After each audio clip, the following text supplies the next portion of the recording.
Valerie, I love you so much, and the moment you came into my life, I loved you. I never stopped bothering you. Still to this day, I still bother you, and I can't believe you're married.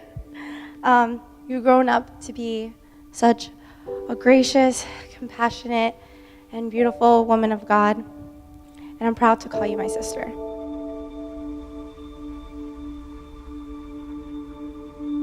All I could say is how time flies.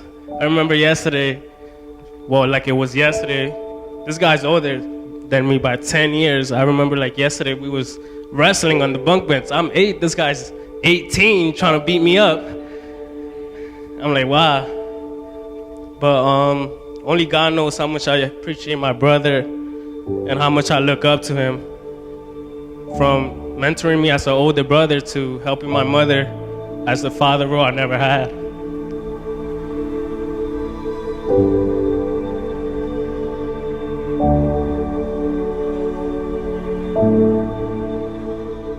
I recall the countless prayers where I asked God for my wife.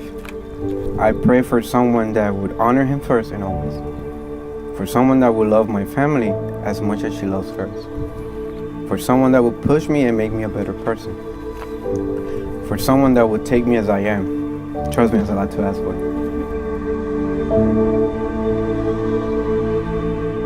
You're my best friend and the answer to my prayers. And because of that, I vow to always keep God first and the focus in our marriage and pray for you at all times. I vow to challenge you to be a better person and allow you to do the same for me. I vow to be your biggest cheerleader, even if that means watching you play soccer every week or tasting all of your new recipes in the kitchen.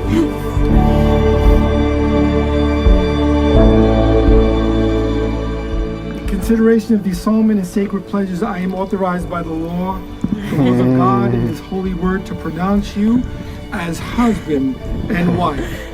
And mine, you may kiss the bride.